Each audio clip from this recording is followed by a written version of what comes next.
घर पर आई बहू, पत्नी तथा अन्य किसी भी स्त्री को यह एक चीज अवश्य देनी चाहिए। दोस्तों, एक बार नारद जी भगवान श्री कृष्ण से मिलने के लिए द्वारिका पधारते हैं। नारद जी को देखकर भगवान श्री कृष्ण कहते हैं, हे देवर्षि, द्वारिका में आपका स्वागत है।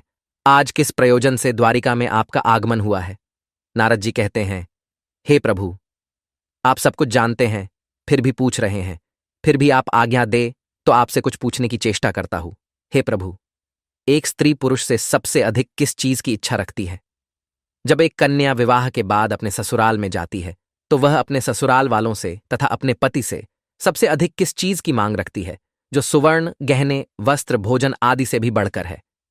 तब भगवान श्री कृष्ण कहते हैं, हे देवर्षि, आपने बहुत ही उत्तम प्रश्न किया है। आपके इस प्रश्न में संसार की समस्त स्त्रियों का कल्याण छिपा हुआ है। आपके इस अत्यंत महत्वपूर्ण प्रश्न का उत्तर देवी नंदा की कथा में छिपा हुआ है। देवर्षि कहते हैं, हे प्रभु, ये देवी नंदा कौन थी? उनका आचार विचार कैसा था? मैं देवी नंदा के विषय में जानने के लिए उत्सुक हूं। कृपया आप मुझे देवी नंदा का वृतांत सुनाने की कृपा करें। भगवान श्री कृष्ण कहते हैं, हे देवर्षि, देवी नंदा गुणवान, मनोकामना को पूर्ण करने वाली गाय थी। केवल नंदा का नाम अपने मुख से लेने मात्र से ही पापों का नाश होता है। देवी नंदा की यह महान कथा सुनने मात्र से ही मनुष्य के समस्त दुखों का नाश होता है और उसे सुख समृद्धि प्राप्त होती है। देवी नंदा महान, पुण्यवान तथा समस्त मनोरथों को पूर्ण करने वाली साक्षात देवी है। इसीलिए आज मैं आपको इस महान नंदा की कथा सुनाता हूं। इसीलिए आप ध्यानपूर्वक इसे पूरा जरूर सुनिए। देवर्षि कहते हैं, हे प्रभु, आज मेरा बड़ा सौभाग्य है कि आपके मुख से मुझे देवी नंदा की कथा सुनने को मिल रही है। मैं इस कथा को पूरा अवश्य सुनूंगा और इसका प्रचार करूंगा। फिर भगवान श्री कृष्ण कहते हैं, हे देवर्षि, पूर्व काल में पृथ्वी लोक पर प्रभंजन नाम से प्रसिद्ध एक महाबली राजा रहा करते थे। एक दिन महाराज प्रभंजन रथ में बैठकर शिकार करने के लिए जाते हैं। जंगल में वे शिकार करने के लिए इधर उधर घूम रहे होते हैं। तभी उन्हें जंगल में झाड़ियों के बीच एक हिरनी दिखाई पड़ती है। महाराज ने तुरंत अपना बाण निकाला और उस हिरनी की ओर छोड़ दिया। बाण लगते ही हिरनी घायल हो गई और चारों ओर देखने लगी तो उसकी दृष्टि महाराज प्रभंजन पर पड़ी। महाराज को हाथ में धनुष्य लेकर खड़ा हुआ देखकर हिरनी बोलने लगी, अरे दुष्ट, ये तूने क्या कर दिया? तुम्हारा यह कर्म पाप से भरा हुआ है। मैं निर्भय होकर इस वन में अपने बछड़े को दूध पिला रही थी। ऐसी अवस्था में तूने मुंह निरपराध हिरनी को अपने बाण का निशाना बनाया। तू बहुत निर्दयी और क्रूर है। शास्त्र कहते हैं कि बच्चे को स्तनपान करती हुई स्त्री की ओर देखना भी महापाप होता है। तूने तो मेरी हत्या करने की चेष्टा की है। अब मेरी मृत्यु के बाद मेरे बछड़े का क्या होगा? उसकी रक्षा कौन करेगा? हे निर्दयी राजा, तेरे इस पाप के लिए मैं तुझे श्राप देती हूं कि तू इसी क्षण कच्चा मांस खाने वाला व्याघ्र हो जा और इसी वन में तू निवास कर। उस हिरनी का श्राप सुनते ही महाराज प्रभंजन के पसीने छूटने लगे और वह हिरनी से क्षमा याचना करने लगा। महाराज उस हिरनी के सामने बैठकर हाथ जोड़कर प्रार्थना करने लगा, हे कल्याणी, मुझे क्षमा करो। मैं नहीं जानता था कि तू बच्चे को दूध पिला रही है। मैंने अनजाने में ही तेरा वध किया है। कृपया मेरी इस भूल को क्षमा करो और मुझे इस श्राप से मुक्ति की अवधि बताओ।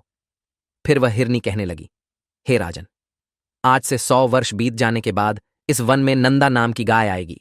वही तुझे इस पाप से मुक्ति दिलाएगी। और फिर राजा तुरंत ही एक बाघ के रूप में बदल गया।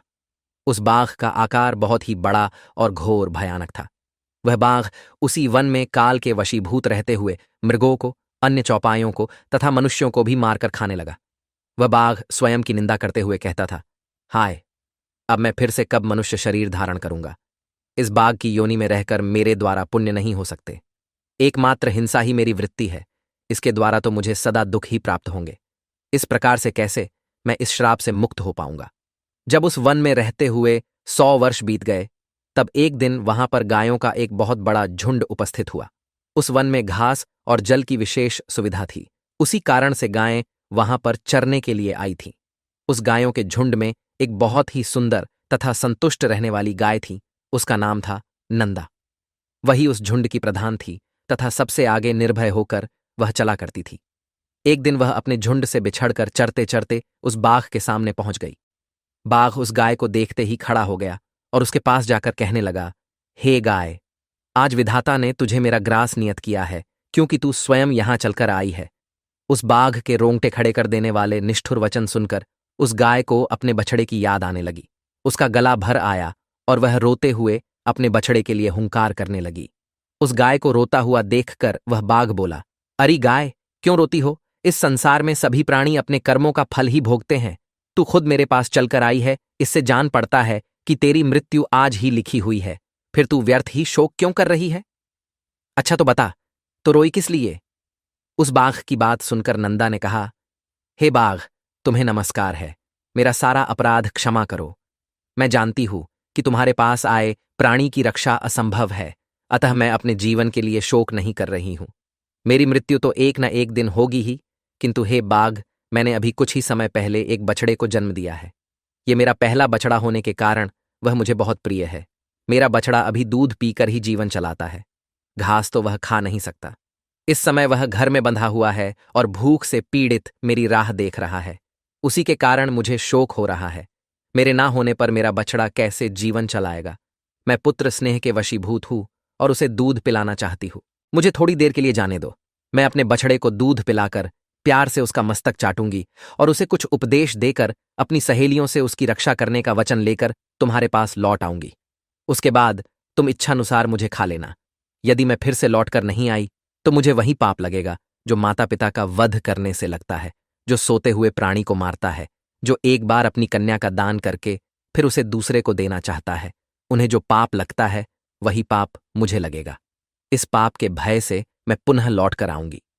नंदा की ऐसी शपथ को सुनकर बाघ को उस पर विश्वास हो गया और वह बोला, हे गाय, तुम्हारी इन शपथों पर मुझे विश्वास हो गया है, पर कुछ लोग तुमसे कहेंगे कि प्राण संकट में पड़ने पर, विवाह में और गाय को संकट से बचाने में जो शपथ ली जाती है उसे तोड़ने पर पाप नहीं लगता, किंतु तुम इन बातों पर विश्वास मत करना। इस संसार में कितने ही ऐसे नास्तिक हैं जो मूर्ख होते हुए भी खुद को पंडित कहते हैं। वे तुम्हारी बुद्धि को भ्रम में डाल देंगे। जिनके चित्त पर अज्ञान का पर्दा पड़ा है वे तुच्छ मनुष्य कुतर्क लगाकर तुम्हें शपथ तोड़ने के लिए भी कहेंगे, लेकिन तुम अपने वचन का पालन करना। फिर नंदा बोली, हे बाघ, तुम्हारा कथन सत्य है, मैं वचन का पालन अवश्य करूंगी। फिर बाघ ने कहा, हे गाय, अब तुम जाओ, अपने पुत्र से मिलो, उसे दूध पिलाओ, उसका मस्तक चाटो तथा अपनी सहेलियों से मिलकर शीघ्र ही लौटकर यहां आ जाओ। फिर वह गाय उस बाघ से आज्ञा लेकर वहां से चली गई। उसके मुख पर आंसुओं की धारा बह रही थी। वह अत्यंत दुखी भाव से कांप रही थी। उसके हृदय में बड़ा दुख था। जैसे ही वह गोष्ठ पर पहुंची, उसने अपने बछड़े की पुकार सुनी और वह दौड़कर अपने बछड़े के पास पहुंच गई और आंसू बहाने लगी। अपनी माता को रोता हुआ देखकर बछड़ा बोला, हे माता, आज तुम अत्यंत डरी हुई दिखाई पड़ती हो, क्या हुआ? फिर नंदा बोली, बेटा, स्तनपान करो, यह हमारी अंतिम भेंट है। अब से तुम्हें माता का दर्शन नहीं हो पाएगा। आज एक दिन मेरा दूध पी लो, मुझे अभी लौट जाना है। मैं बाघ को वचन देकर आई हूं। भूख से पीड़ित उस बाघ को मुझे अपना जीवन अर्पण करना है। बछड़ा बोला, मां, तुम जहां जाना चाहती हो वहां मैं भी चलूंगा। तुम्हारे बगैर मैं कैसे जी पाऊंगा? तुम्हारे साथ मेरा भी मर जाना अच्छा है। तुम न रहोगी तो मैं अकेले भी तो मर ही जाऊंगा। यदि बाघ तुम्हारे साथ मुझे भी मार डालेगा तो निश्चय ही मुझको उत्तम गति मिलेगी जो मातृभक्त पुत्र को मिलती है। अतः मैं तुम्हारे साथ अवश्य चलूंगा। माता से बिछड़े हुए बालक का जीवन बहुत दुष्कर होता है। दूध पीने वाले बालक के लिए माता के समान संसार में दूसरा कोई नहीं है। माता के समान रक्षक, माता के समान आश्रय, माता के समान स्नेह, माता के समान सुख तथा माता के समान देवता इस लोक में तो क्या परलोक में भी नहीं है। फिर नंदा ने कहा, बेटा, मेरी मृत्यु नियत है, तुम वहां मत आना। जिसकी मृत्यु नियत है केवल उसी की होती है। तुम्हारे लिए मेरा यह अंतिम संदेश है, मेरे वचनों का पालन करते रहो, यही मेरी अंतिम इच्छा है। जल के समीप अथवा वन में घूमते समय कभी प्रमाद न करना। प्रमाद करने से सभी प्राणी नष्ट हो जाते हैं। लोभ करके ऐसी घास को चरने के लिए कभी मत जाना जो किसी दुर्गम स्थान में उगी हो, क्योंकि लोभ करने से सर्वनाश हो जाता है। लोभ के कारण विद्वान पुरुष भी भयंकर पाप कर बैठते हैं। और हर किसी पर विश्वास भी मत करना। लोभ, प्रमाद और हर एक पर विश्वास करना, इन 3 कारणों से प्राणी का नाश होता है। इन 3 दोषों का परित्याग करना चाहिए। बेटा, जिसने एक बार विश्वास तोड़ दिया हो उस पर कभी विश्वास नहीं करना चाहिए, और जिस पर अधिक भरोसा हो उस पर भी आंख बंद करके विश्वास नहीं करना चाहिए, क्योंकि दूसरों पर विश्वास करने से भय उत्पन्न होता है और विश्वास करने वाला ही नष्ट हो जाता है। दूसरों का तो क्या, अपने शरीर का भी विश्वास नहीं करना चाहिए। ये कब साथ छोड़ जाए इसका भी कोई भरोसा नहीं है। बेटा, तुम धर्म का चिंतन करो, मेरी मृत्यु से तुम्हें घबराना नहीं चाहिए, क्योंकि एक न एक दिन सभी की मृत्यु होनी ही है। बेटा, तुम शोक छोड़कर मेरे वचनों का पालन करो। इतना कहकर नंदा अपने पुत्र का मस्तक चाटने लगी और अत्यंत शोकाकुल होकर रोने लगी। फिर वह अपने पुत्र को निहारते हुए अपनी सहेलियों के पास चली गई और अपने सहेलियों को सारी हकीकत बता दी। नंदा कहने लगी, हे सखियों, मैंने जाने अनजाने में यदि तुमसे कोई भी अप्रिय बात कह दी हो अथवा कोई अपराध किया हो तो उसके लिए तुम मुझे क्षमा कर देना। मेरे जाने के बाद मेरे बालक पर सदा क्षमा भाव रखना। मेरा बछड़ा दीन, अनाथ और व्याकुल है, उसकी तुम रक्षा करना। मैं तुम्हें उसे सौंप रही हूं, अपने पुत्र की भांति इसका पोषण करना। नंदा की बात सुनकर उसकी सखियों को बड़ा दुख हुआ। सभी सखियां आश्चर्य में पड़कर बोली, बड़े आश्चर्य की बात है, बाघ के कहने से सत्यवादिनी नंदा फिर से उस भयंकर बाघ के पास जाना चाहती है। स्वयं के प्राण बचाने के लिए शपथ और सत्य का त्याग करना चाहिए और शत्रु को धोखा देना चाहिए। सखियां बोली, हे नंदा, अपने बछड़े को छोड़कर तुम वहां पर मत जाओ। सत्य के लोभ से जो तू उस बाघ के पास जा रही है, यह तू अधर्म कर रही है। इस विषय में धर्मवादी ऋषि मुनियों ने कहा है, प्राणों पर संकट आने पर वचन का पालन न करने से पाप नहीं लगता है। यदि झूठ बोलकर प्राणों की रक्षा होती है तो वह अधर्म नहीं, धर्म ही कहा जाता है। फिर नंदा कहती है, हे सखियों, दूसरों के प्राण बचाने के लिए मैं भी झूठ बोल सकती हूं, किंतु खुद के प्राणों की रक्षा के लिए मैं झूठ नहीं बोल सकती हूं। यह अधर्म है। जीव अकेले ही गर्भ में आता है और अकेले ही मरता है, अकेले ही उसका पालन पोषण होता है तथा अकेले ही वह सुख दुख भोगता है। इसीलिए मैं सदा सत्य ही बोलूंगी। सत्य पर ही संसार टिका हुआ है। सत्य के कारण ही समुद्र अपनी मर्यादा का उल्लंघन नहीं करता। स्वर्ग, धर्म तथा मोक्ष सब सत्य के मार्ग पर चलकर ही प्राप्त किए जा सकते हैं। जो अपना वचन तोड़ता है वह अपने सभी पुण्य कर्मों को नष्ट कर डालता है। सत्य ही अगाध जल से भरा हुआ तीर्थ है। जो उस तीर्थ में स्नान करता है वह सब पापों से मुक्त होकर परम गति को प्राप्त करता है। 1000 अश्वमेध यज्ञ और सत्य वचन, ये दोनों अगर तराजू पर रखे जाएं तो सत्य का पलड़ा भारी होगा। सत्य ही उत्तम तप है। सत्य ही उत्कृष्ट शास्त्र ज्ञान है। संपूर्ण आश्रयों में सत्य का आश्रय ही श्रेष्ठ माना गया है। कितनी भी मुश्किल परिस्थिति खड़ी हो जाए, सत्य का पालन हमेशा करना चाहिए। सत्य के उच्चारण से बड़ा पापी भी स्वर्ग में पहुंच जाता है। इसीलिए मैं सत्य का परित्याग कभी नहीं कर सकती। नंदा के ऐसे वचन सुनकर सखियां बोलने लगीं, हे नंदे, तुम जगत के संपूर्ण देवताओं और दैत्यों द्वारा नमस्कार करने के योग्य हो, क्योंकि तुम परम सत्य का आश्रय लेकर अपने प्राणों का भी त्याग कर रही हो, जिनका त्याग करना बहुत कठिन है। हे कल्याणी, इस विषय में हम तुम्हारी बराबरी नहीं कर सकते। तुम तो धर्म का बीड़ा उठा रही हो। तुम्हारे इस महान त्याग से हमें यह यकीन है कि तुम्हारे पुत्र से वियोग नहीं होगा, क्योंकि जिस नारी का चित्त कल्याण मार्ग में लगा हुआ है उस पर कभी आपत्ति नहीं आती। यमराज भी उस प्राणी के प्राण नहीं लेते हैं। उसके बाद सभी से मिलकर नंदा समस्त गो समुदाय की परिक्रमा करके वहां के देवताओं और वृक्षों से विदा लेकर उस जंगल की ओर चल पड़ी। नंदा उस स्थान पर जा पहुंची जहां पर वह तीखी दाढ़ों वाला और भयंकर आकार वाला वह मांसभक्षी बाघ बैठा हुआ था। उसके पहुंचने के साथ ही उस गाय का बछड़ा बहुत तेजी से दौड़ता हुआ वहां पर आ गया और अपनी माता तथा उस बाघ के बीच में आकर खड़ा हो गया।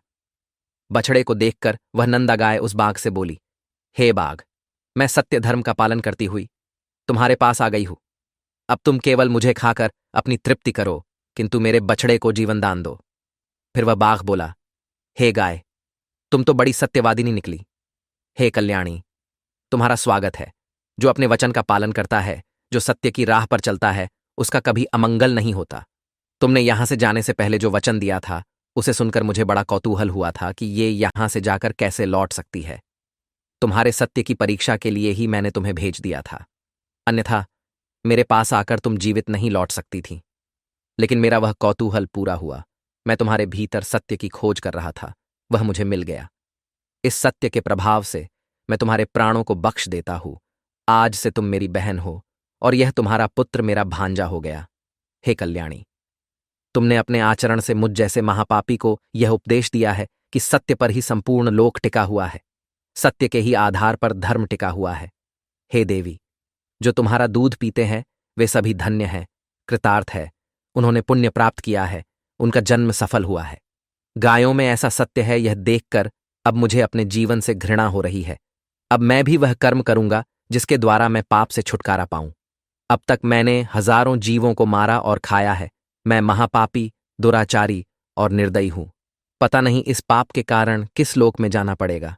बहन, इस समय मुझे पापों से शुद्ध होने के लिए कौन सी तपस्या करनी चाहिए, उसे संक्षेप में बताओ। फिर वह गाय बोली, हे बाघ भाई, विद्वान पुरुष सत्य युग में तप की प्रशंसा करते हैं और त्रेता में ज्ञान की, तथा द्वापर युग में यज्ञ को उत्तम कहा गया है और कल युग में एकमात्र दान को ही श्रेष्ठ माना गया है। सभी दानों में एक ही दान सर्वश्रेष्ठ है, वह है समस्त प्राणियों को अभय दान। इससे बढ़कर दूसरा कोई दान नहीं है। जो समस्त प्राणियों को अभय दान देता है वह सभी प्रकार के भय से मुक्त होकर परब्रह्म को प्राप्त होता है। अहिंसा के समान न कोई दान है और न कोई तपस्या है। जिस प्रकार से हाथी के पैर के चिन्हों में सभी प्राणियों के पैर के चिन्ह समा जाते हैं, उसी प्रकार से अहिंसा के द्वारा सभी धर्म प्राप्त हो जाते हैं। पुरुष को अपनी पत्नी की सदैव रक्षा करनी चाहिए। जो पुरुष अपनी पत्नी को अभयदान देता है, उसकी पत्नी 7 जन्मों के लिए उसी की हो जाती है। शरण में आई हुई स्त्री को अभयदान देना चाहिए। जिस पुरुष से किसी भी स्त्री को भय नहीं लगता, वह पुरुष तीनों लोकों में कीर्ति प्राप्त करता है। जो कभी किसी स्त्री के साथ हिंसा नहीं करता, जो सदैव स्त्रियों की रक्षा करने में तत्पर रहता है, उसे विष्णु लोक की प्राप्ति होती है। स्त्री का वध करने वाले को कुंभीपाक नरक में डाला जाता है। इसीलिए पुरुष का यह कर्तव्य होता है कि वह अपनी पत्नी की रक्षा करें, उसे अभयदान दे। जिस व्यक्ति से सभी को भय लगता है, जो दूसरों में डर निर्माण करता है, जो दूसरों के साथ हिंसा करता है, वह सबसे बड़ा पापी है। और जो सभी से प्रेम करता है, सभी पर दया दिखाता है, जो सभी को अभयदान देता है, वह तीनों लोकों में कीर्ति प्राप्त करता है।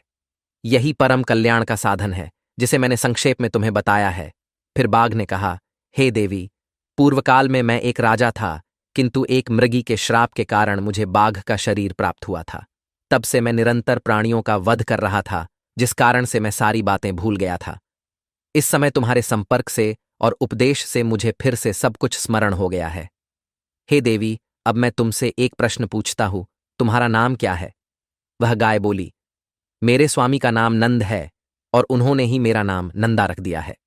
फिर जैसे ही नंदा का नाम कान पर पड़ा, राजा प्रभंजन श्राप से मुक्त हो गए और बाघ का रूप छोड़कर फिर से अपने पूर्व स्वरूप में लौट कर आ गए।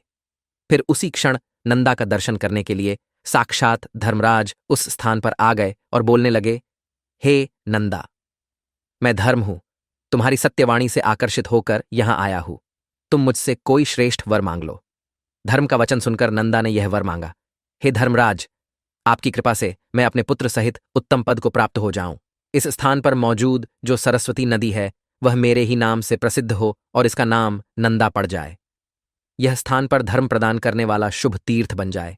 इस प्रकार से वर मांगने पर धर्मराज ने तथास्तु कहकर वहां से अदृश्य हो गए और नंदा अपने बछड़े के साथ उत्तम लोक को चली गई। तो दोस्तों, इस प्रकार से इस कथा के माध्यम से हमें पता चलता है कि सबसे बड़ा दान अभय दान है। कभी भी अपने माता पिता, पत्नी, मित्र आदि के साथ हिंसा न करे, सभी से प्रेम करे और संसार के सभी प्राणियों को अभय दान प्रदान करे। यह कथा आपको कैसी लगी, कमेंट करके जरूर बताएं। वीडियो अच्छा लगा तो इसे लाइक जरूर करें और कमेंट में जय गौ माता तथा जय श्री कृष्ण जरूर लिखें।